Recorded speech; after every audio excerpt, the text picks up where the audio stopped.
एक गांव में दो पड़ोसी थे। दोनों माली थे। दोनों के पास अपने अपने बागान थे और वे उनमें तरह तरह के फलों के पौधे उगाते थे। यही बागान उनकी जीवन का साधन थे। उनमें से एक पड़ोसी बहुत शौक था और अपने पौधों की जरूरत से ज्यादा देखभाल करता था। उसे लगता था कि पौधे की जरूरत से ज्यादा देखभाल नहीं की गई तो वे नष्ट हो सकते हैं। लेकिन दूसरा पड़ोसी पौधों को प्राकृतिक रूप से विकसित होने देने पर विश्वास रखता था। वह पौधे की उतनी ही देखभाल करता था जितने की उन्हें आवश्यकता थी, लेकिन वह अपने पौधे के तनों और टहनियों को काट छांट न करके अपने मनमर्जी दिशा में बढ़ने देता था। इससे वे स्वाभाविक रूप से विकसित होते थे।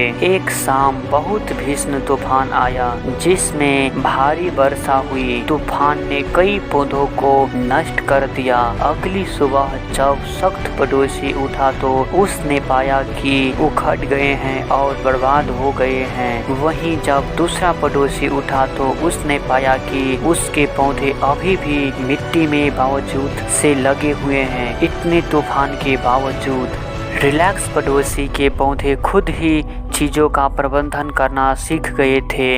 इसीलिए इसने अपना काम किया, गहीरों जड़ें उगाई और मिट्टी में अपने लिए जगह बनाई।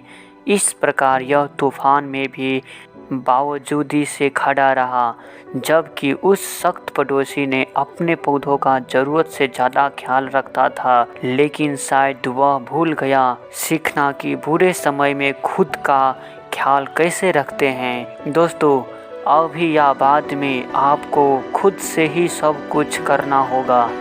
जब तक माता पिता अत्यधिक सख्त होना बंद नहीं करते, तब तक कोई अपनी समझ के अनुरूप काम करना नहीं सीख पाता।